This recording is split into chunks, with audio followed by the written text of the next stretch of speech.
Okay, so since my last ramble, well, remember my last ramble? This is something that happened. I guess that was 2 months ago. It's been a while, but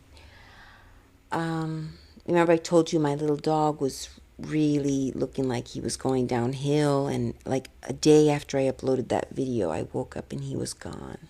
I was so sad.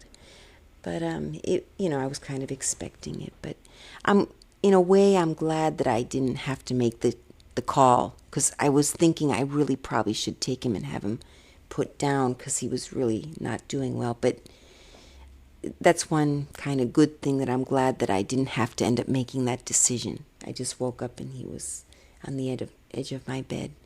He would sleep with me. So I've been kind of down these past 2 months. I mean, I'm okay. I'm not, but he really was a big part of my life. It was 14 years that I had him. I've had plenty of dogs in my life and plenty of cats, and I've loved them all very much, but this was the one, that I really connected with, that was with me through very difficult times, through my divorce and all that. So I guess this one hurts a little more than the others, but it'll be okay. I'm sad, but I mean, what can I do? Anyway, so that's that. And I wanted to talk about this experience that I have been having. It's been an ongoing thing with this person. It's never a good, I'm just, me and dating, it's a mess. I mean, I know a lot of women have trouble in the dating scene, but it seems like I've never quite been able to get it right. And then I met the man who became my husband, and it was all kind of a quick thing. And I've never really dated properly. It's always been like some weird thing. But anyway, so I'm not quite sure why I said that, except that, I know I'm not alone. I know lots of women. I mean, let's face it, in the world, there are a lot more women in number than men. That's what I've heard. So chances are a lot of women are going to be alone, especially towards the end, when you're getting to be up in those years, like in the 40s, 50s, which is around where I am. There are a lot less eligible men. Men start dying off because they die sooner, and it just gets more difficult the more you age. So when I was young, I figured, who cares? I got my whole life, shop around, all that stuff that they tell you. That's true. Do shop around. I'm always thinking that young people are listening to me, so I like to give my words of wisdom. I'm not saying don't shop around, you young girls. You should, but also don't think you're all that. If you find a kind of a decent guy, don't be too picky if he's not perfect. And because I'm telling you, the older you get, the men have got it made. Because a man who's in his 50s, which is around the age that I like to date, he can date a girl in her 30s, even in her late 20s if he's a youthful enough guy. There are girls in their late 20s that would, look at a nice looking guy in their 50s. A man in his 50s can be still attractive. Time isn't as cruel to men. I mean, if they more or less keep themselves slender and don't smoke and don't drink too much, men start to actually look more handsome as we get older. From an older woman's perspective, and they really have a lot more to choose from. They're usually, by that time in their life, a little more stable, like economically. So, most women like that. I'm not saying we're all gold diggers, but it's kind of nice to know a guy's not going to be leeching off you. So older men, a lot of them have already achieved stability. So that's attractive to women across the board. I mean, a lot of different age ranges. They're also attractive. They're, they haven't had haven't had kids, so that kind of draws its toll on women. I know I'm going on about this, but I'm just saying, try to, there's got to be a balance for the young girls. You are beautiful, because when you're young, you can't help it. Most young people are beautiful. And, but that doesn't mean you're all that. and you might be gorgeous now, and time. Sure, I mean, if you got money to get all these surgeries and all these things that they're doing now, they're actually doing non-invasive stuff now to make you look more youthful. And if I had the money, I would definitely do something with my face. My body is you know. I can't wear what I used to, but it's kind of okay. But my face is just wrinkly, and I look at the mirror sometimes. I'm like, I mean, I'm okay for my age, but I wish I had money to do that. I guess what they're doing now is not surgery. They're doing this, I think it's not laser either. I don't remember what it's called. But it's non-invasive, but it just kind of like, it's like a facelift without surgery. I've been looking into different things like that. I mean, reading about it, daydreaming, because I can't afford it. But anyway, what was I talking about? So this, I want to talk about this man I met. I'm just like, oh my God. I'm not scared. I don't think he's a dangerous person, but okay. It started one day. I was coming home from work. I take the bus to work. I was coming home and I was waiting for the bus. And I have to take a transfer. So at the transfer stop where I switched to the new bus, I was waiting and there were these two guys sitting there talking to each other. I didn't think anything of it. And then I guess at one point, one of them said something to me, like just a friendly comment, something like that. And I don't even remember what he said, but something that you could tell he was trying to start a conversation. So I, what can you talk about at a bus stop? Usually you never see these people again. So you're just like, I guess I answered whatever. And, we somehow started a little chit chat with the one guy. And he looked just like a whatever, normal guy. He had on a pair of khaki shorts and a sweatshirt. And, that day it wasn't hot, but it wasn't cold. It was like he was appropriately dressed for the weather. And he had on a huge backpack. And, so I asked him, oh, hey, and I think he mentioned, or maybe, I don't think I asked him. I think he mentioned, yeah, I'm here from out of town. I'm visiting. And I said, oh, that's nice. You're visiting your friend. He said, no, I actually just met him. So apparently they didn't really know each other that well, but somehow. So I said, oh, okay, this guy's probably just visiting from out of town and he's just talking to people, whatever. Kind of a bohemian type. He looks like he's in about his 50s. But then, like, we got onto the bus and we continued talking. The bus came, The other guy he was with didn't really talk much. And the other guy looked a little bit strange. The other guy looked like they were both white guys. So the other guy looked, and I say they're both white because this is something you notice when a person's white. If they drink a lot, if they have a drinking problem, many times they'll be very red, even if it hasn't gotten to the point where their nose starts to get inflamed and, but he had like the appearance of what I've seen of people who drink a lot, like really hard liquor or just he was alcoholic or something. So whatever, I don't, it just kind of something I'm very sensitive to because I'm a teeny bit phobic of addictions because I've had some experiences I might have mentioned in a previous video. So, I'm more sensitive now. I try not to be paranoid because, when you're scared of something, you think everybody's addicted to everything, so I try not to overdo it. But this guy was really, there was hardly a question in my mind. He really looked like someone who is addicted to alcohol. So I didn't talk much with him because he didn't talk much with me, but I kept talking with the other guy. And yeah, I'm from out of town, but I'm actually trying to get a transfer here for my job. I'm from up in DC, but right now I think it was something like he was waiting for a transfer, so he actually wasn't physically working right now. He was waiting for the transfer to come through. I mean, I didn't really look too deep into it because I figured this is some guy I'm chit-chatting with. I'll never see him again. So I didn't ask, what he was talking about. I think at that point he mentioned he worked for the FBI. So anyway, but got to my stop. Bye bye, nice to meet you. I left. Never thought about it again. So a few weeks later, in the morning, it was, I had to get to the job I'm in now. I'm temping, but it's a job that I have to be there by 8. This has been a long-term assignment, which I'm enjoying. I like long-term assignments sometimes. It was earlier than normal because I have to be there by 8. So just to be safe, I try to get on the first bus by 7 because I got to make the transfer and blah, blah, blah.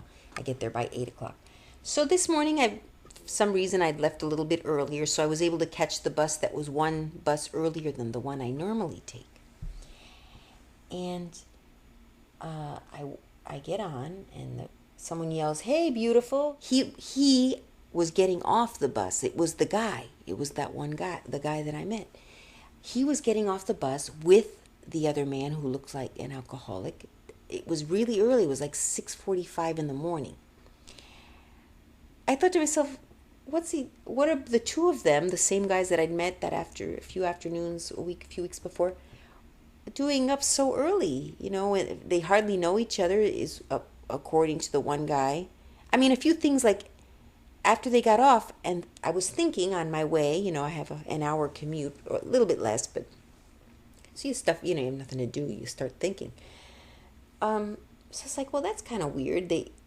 They are still together. It's all these weeks later. He had told me he was getting some kind of job transfer, and I mean, it just, not that he did anything so weird, but he was also again with that huge backpack. It just, something wasn't right, I thought. I mean, something was not as normal as he seemed the first time, because if somebody is exactly the same as they were a few weeks earlier, exactly the same, I don't know if he was wearing exactly the same clothes, but he was wearing shorts and a sweatshirt. I don't know if it was the same shorts and sweatshirt. He had the huge backpack on. He was the same. That's weird, And with the same guy that he supposedly just met and he's still together. I don't know, it was just something kind of weird and so early in the morning. So, but I thought to myself, well, whatever. Again, I was like, I'll probably never see him again, So I went to work, and then again, like a week later, I get on the bus because the thing is, I was trying to get on the earlier bus more often, because the bus I take that's just one bus later gets me to work exactly right on time, which I feel uncomfortable about because I'm very punctual, and actually when it's right on time, sometimes there's the danger that you get there a few minutes late. So it was like too close, too cut close. So I thought to myself, I should just try to get on the one that's one before as more often, so I can, just always be punctual. So that's what I decided to do, because I think that day I noticed how I would get to work like 15 minutes early. Then I'd have time to go get the coffee, because that's the other thing. You get to work. I'm blabbing and going in circles. When you get to work right on time, like so punctual, you don't have, you can go get your coffee and do all that stuff, but then you're like taking time away from the time you're supposed to be working, which, it just looks a little bit irresponsible. So I'm a little bit uptight about time. So when I go the one a little bit earlier, I get to work with enough time to go get my coffee, go fix my makeup, because usually that early in the morning, I haven't really done my makeup very well, and because I'm kind of rushing. And so, and I can still be at my desk ready to work at 8 o'clock, exactly, So, so I started taking the earlier bus. If I was able to get up early enough, I tried to catch that one more often. So about a week later, I caught that bus again, and there he was, and it said the same thing. I got on, and at that hour, sometimes it's empty. It's nice also. The bus is empty. The later buses get more full because, there's a lot of reasons to take the bus that's one earlier. So the guy was there. The first thing he said when I got on, "Hey, beautiful," the same thing he said when he got off and and that when he said that again, that was the third time I'd run into him, and it was like I felt like a little weird thing, like they say trust your instincts, but I usually don't do that, even though I'm supposed to. But and he hasn't like I don't want to sound like I'm paranoid. He has not done anything or said anything that's so abnormal, but again, he was with the huge backpack on, the same, dressed the same, but he doesn't smell, he looks normal in quotes. So, but that time we were on the same bus and he didn't get off. We actually talked and he was, there. And so I said, "Oh, hi, how are you?" Very, I don't know. I was no reason to be mean to him. I thought it was a little weird again that he was dressed the same way. And so, but we sat and he said, "Yeah, I'm waiting for my transfer." Everything the same. When everything's the same every time you meet someone, something's weird.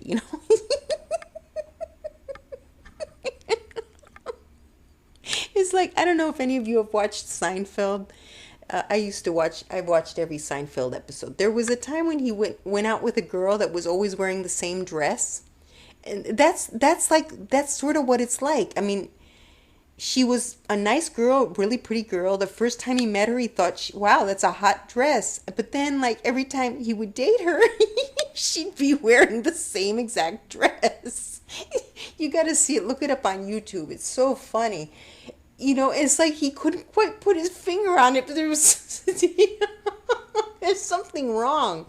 So that's what I was feeling with this guy. And then I ran into him again this morning. No, but here's the problem. I'm sorry.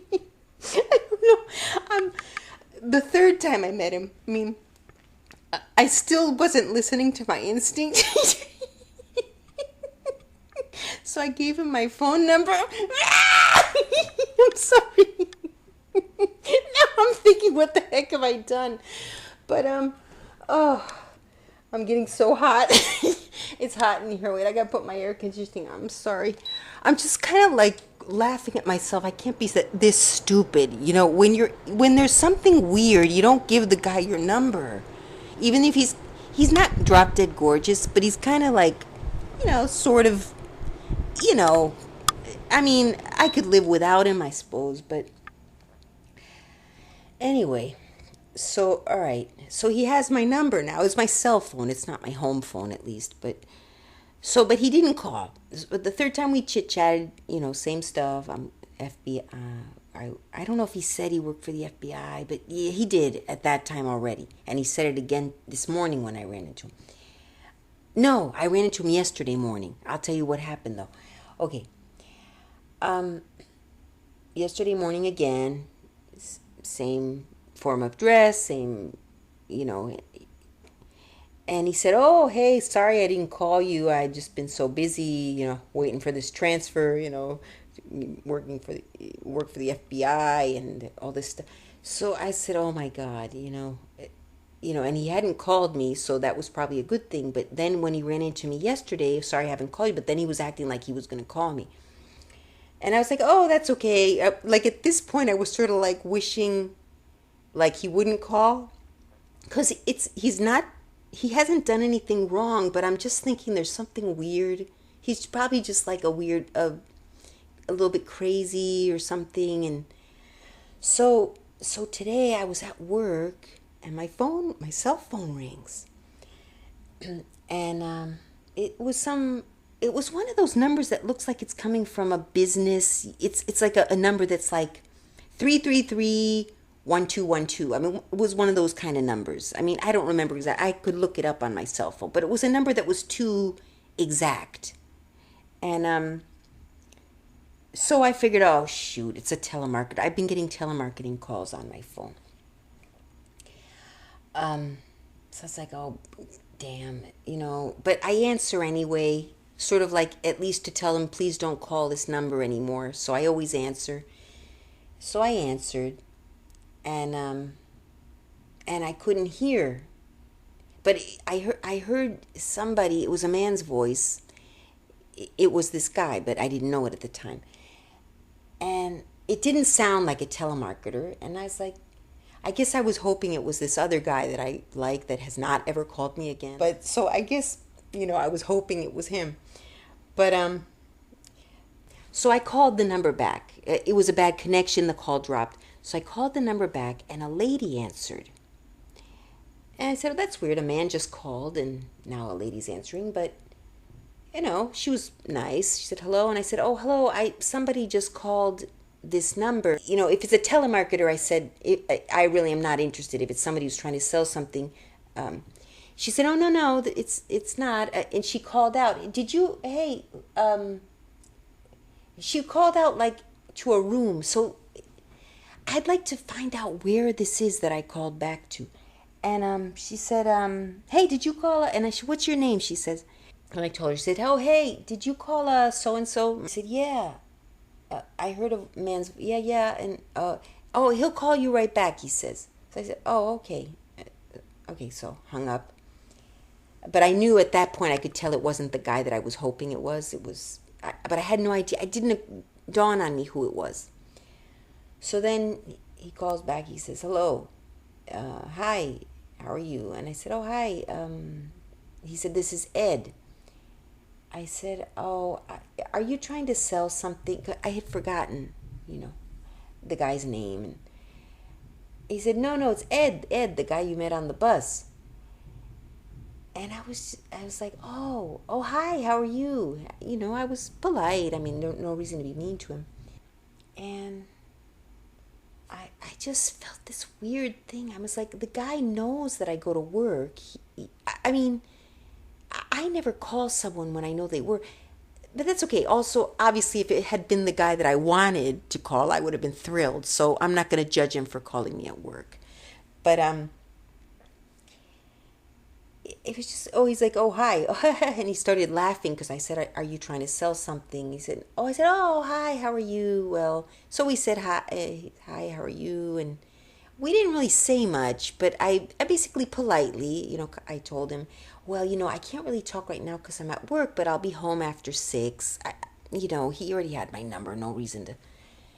So, and just so I wouldn't hurt his feelings or something. Because now I'm thinking maybe he's mentally ill and I don't want to be mean to him, but I want to be careful too. So I'm just thinking maybe he's called from some sort of institution. I'm going to try to find out what that number is from. But there's just something kind of weird about him. And if he calls me, I guess I don't know what I'm going to do now, because I've been nice to him now, and now I don't know if I should. I don't want to be mean to him. There's no reason to hurt someone's feelings or whatever. Maybe he's who knows what his problem could be. If he has a problem, maybe he's normal and I'm abnormal, but I just think there's something weird about him. I mean, everybody's weird. Nobody's normal. I mean, God knows I'm not normal. But I just think that I have a sense of what's real, a sense of reality. I mean, I don't go around saying I work for the FBI and, maybe it's all true, but I just think it's just not adding up. There's just something weird.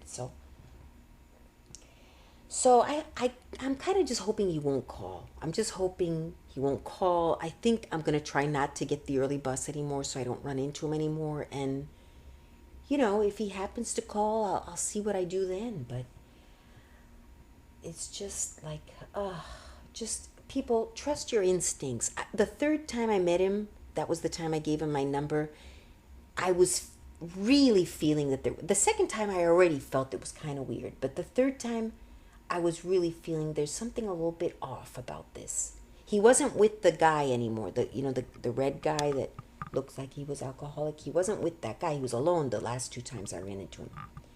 I think I did ask him about where's your friend, or the third time I ran into him. He said, oh, he likes to have breakfast somewhere else, but I like to have breakfast at this other place, which is the place where I take my transfer. So he apparently goes there every day to have breakfast at that hour, and I don't know. I don't know what to do. I'm not going to do anything. I'm just going to not do anything. and hope he doesn't call. And if he calls, I guess I'll see what I do at that point. Maybe I'll just kind of make up. He doesn't know where I live. He doesn't have my home number. All he has is my cell phone number. So I guess I'm safe at this point. I don't think he's like, I'm not going to really like take it over, but I don't think he's a mass killer or anything like that. Because a serial murder, I mean, I'm just speaking from what I've seen in the news my whole life, but serial murderers are usually, when they end up catching them, they're just like nice guys, because that's why people go with them so willingly, because they're just like normal, nice. Some of them are even kind of handsome, like the Ted Bundy guy. I think that, well, that was the main thing that's been on my mind. I joined another one of those match sites. You know, the first website, the dating website I joined, was on there for a year. Didn't work out with anyone. And that was the guy I was hoping would call, because one of the guys that I met on the first website, I liked him. But we went out 2 or 3 times, and then he came up with some excuse. He sent me an email, actually. We weren't even really dating. We had just gone out a few times, but he was kind enough to send me an email telling me that he, felt that I wanted more out of it. I was looking for a serious relationship, and he wasn't. So at that point, I mean, whatever. He tried to be polite, and I guess I appreciate that he kind of let me know that he wasn't going to be calling me anymore. So that was fine. And I mean, I was hurt or whatever, because I actually thought he was really handsome and I liked him and everything, but whatever. I figured, what can I do? So, but then, so that was back in January. And I got over it, whatever, moved on. Somewhat. I'll admit I kind of always was thinking in my head, it would be nice if he came to his senses and realized I'm the woman of his dreams, but anyway, so about a week ago, that's why I was thinking it might be him, because about a week ago, suddenly, out of the blue, I got a Facebook friend request, and it was him. And I was like, oh, I mean, I acted like I hadn't thought about him at all. And I hadn't. I mean, I'd thought about him a few times, but I was, pretty much, I think I was healthily taking it. So when I got the Facebook request, I was thinking, I was a little bit excited, thinking maybe he's thinking maybe he missed out or something. But unfortunately, that was, maybe a week or two ago. That's basically it. He friended me on Facebook, and that's it. And we wrote an email back and forth. Hey, how are you doing? I wrote back like acting like, oh yeah, everything's okay, everything's cool. But that's it. And since then, he hasn't really, we're Facebook friends, but that's it. I mean, you can be friends with someone on Facebook and never communicate again. I've been friends with some of my people on Facebook since 2009, and that's it. We friended each other, and that's it. And I've never written to them. I'll occasionally see their updates, and they'll see my updates, and that's the extent of it. So maybe this is going to be another one of those, but I guess I was thinking, why would he even bother friending me? That's kind of, it's actually a little bit annoying to me. Why? Okay, it was over, so why did he bother friending me? It kind of annoys me a little bit, because, I mean, I could have just gotten over him. But now he kind of re-sparked my hope, which I guess it's been 2 weeks. I'm thinking maybe it's probably not anything. I mean, it isn't. It isn't. He, I guess, just wanted to be friends, but why? I mean, men, that's the thing. Men don't usually just want to be friends unless you know them from your childhood or you went to high school with them or something. Those are my friends on Facebook. But a guy that I dated that we actually, kissed a little bit, and then he tells you he's no longer interested or whatever. I mean, he didn't say he's no longer interested, but he kind of basically told me, well, I don't know what he said. I read the email a zillion times and I couldn't figure out what he was saying. So I just kind of figured, okay, he's not interested, and he's just a nice guy and just wants to be polite about dumping me, which has been my experience with, I don't want to sound like I'm cubbyholing people's cultures, but this gentleman happens to be Jewish, and I have noticed that the men who have dumped me the most politely, I've dated several Jewish men, have always been the Jewish men. They dump you, but it's sort of like, I'm sorry, I hope I'm not offending anyone, but I'm assuming it must be their culture that they are very respectful of the women or something, because every time a Jewish guy has dumped me, I've dated at least 3 off the top of my head that I can remember have dumped me. And all 3 were so polite about dumping me and worried about my feelings, and I know that other guys are also that way. I'm not saying they're not, other cultures also. But there's something, I can't quite put my finger on it, but the 3 times that the Jewish men have dumped me, I don't know what the difference is between when a wasp has dumped me, for example.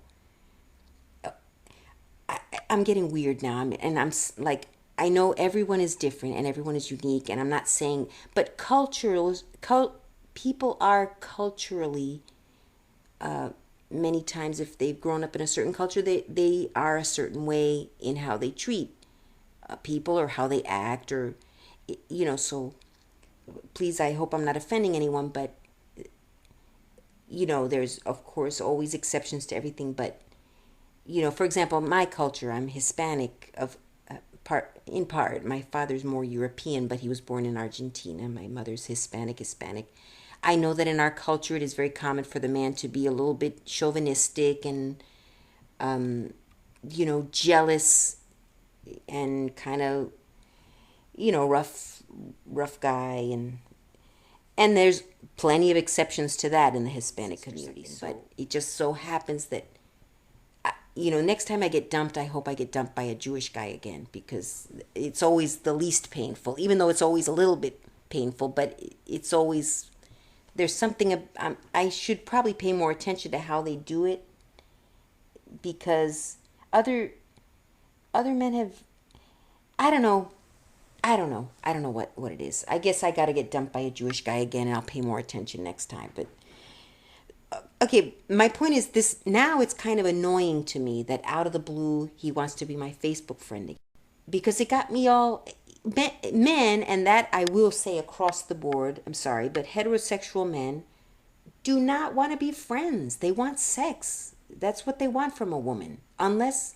again, if they met her when you were younger, like friends from high school, it might be different. But when you meet a man, he doesn't want to be friends. He wants to either get you in the sack, or he wants a relationship, which is more rare. Ordinarily, he really just wants to.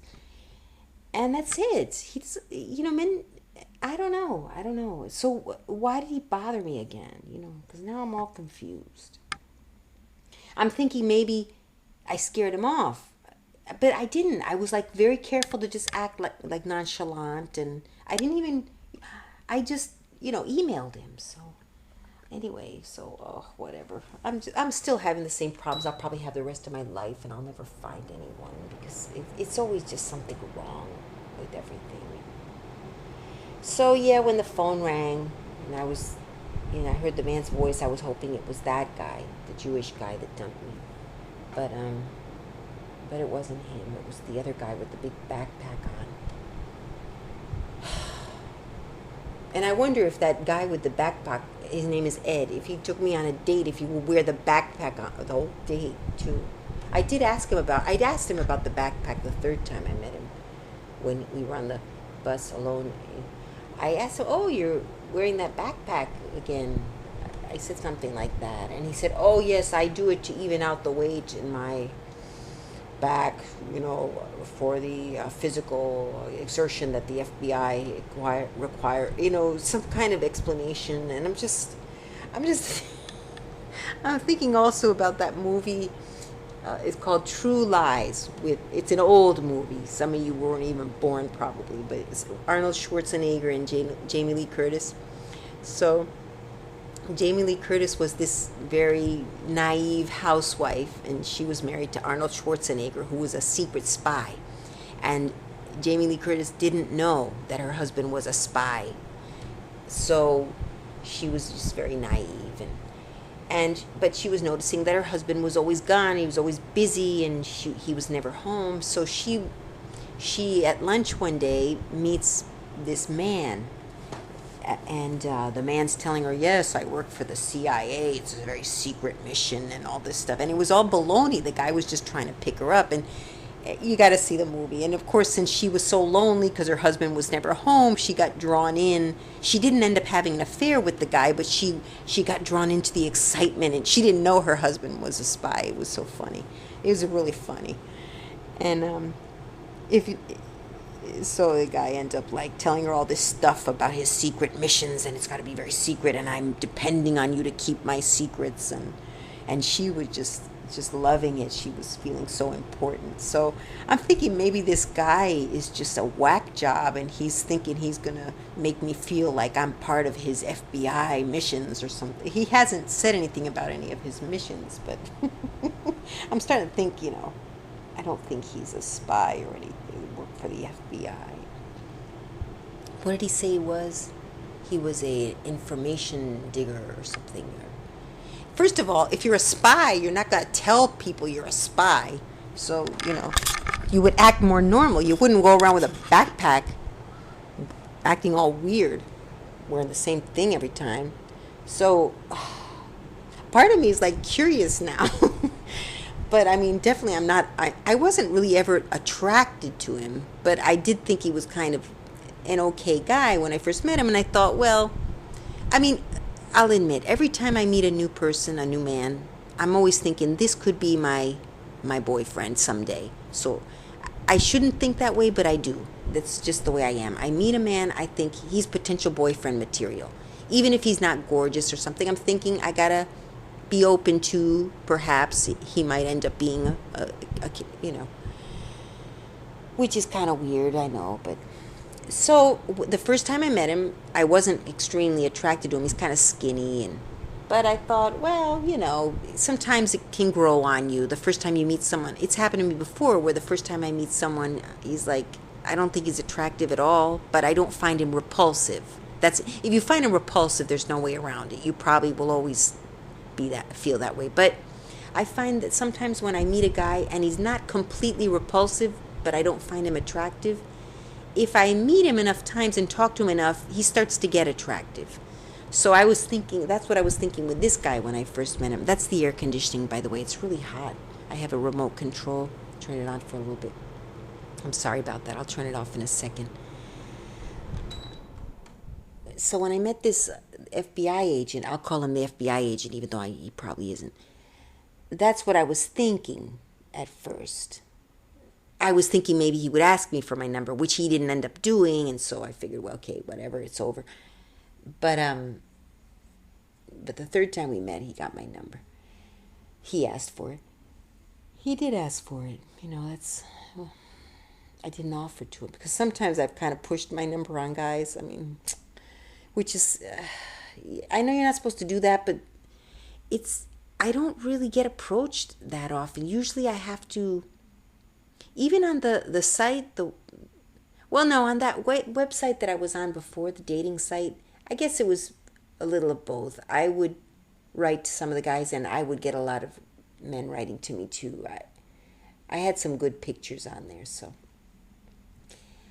And I think I already talked about that experience where I would just go on one date and never see the guy again. But then 2 of the guys asked me out 3 times in this whole year, that whole past year that I was on that site, which I had vowed I would never do a dating site again. And that was, I guess, my last day on the other site was back in February. And what is it? It's May. And I was just like, I'm going to try it again, maybe with a different site, because, at least I was going out before, even if it was just one date, I was at least getting out there. And I tried the meetup.com, and I'm not finding groups that I click with very well. I mean, there are groups that I still get together with occasionally, but I'm not really an avid member of any of the groups. But there are 2 groups that sometimes have 3. There's 3 groups that have events all the time, and I occasionally will go to one of the events. I'm going to my college reunion, though, in a few weeks. 25 years. Oh, my God. Oh gosh, and I'm doing exactly the same thing as I did when I was graduating. I'm temping. I haven't not done anything. Well, that the 80s, because that's when I was in college, the 80s was all about corporate and moving up the ladder, and which I know today is not as much. But, all my friends are from the 80s, and they all were the corporate risers and the go-getters and start your businessers, and a lot of them have, done that. And well, I have my little business that I started, but it's sort of kind of for fun. It's like a hobby. It's like selling things on the internet. Is a lot of people do that. It doesn't necessarily mean it's a business you can live off of. I mean, if you put a lot of effort into it, you can actually make a living off selling things on the internet, but eBay and all that. But I don't do. I kind of really I do it as a hobby, and I'm not disappointed in myself. I've never really been a go-getter, but um, but the problem is I gotta spend all this money to. I really want to go because it's the 25th year, but I'm using my credit card and I'll pay it off slowly. I'm pretty responsible with my credit card. I use it sometimes. I splurge, but I only splurge one splurge at a time. Like I'll splurge and I'll pay off the splurge, and then I'll allow myself to splurge again. I don't allow myself to do more than one splurge at a time. But sometimes you splurge and then there's something, emergency came up where you had to use the credit card, and that's sort of where I'm at. I had to get some dental work done, and so that was expensive, and that I'm still paying that off, and now I'm splurging. So, and I can't snap gum anymore. I just had some teeth fixed, and I can't snap.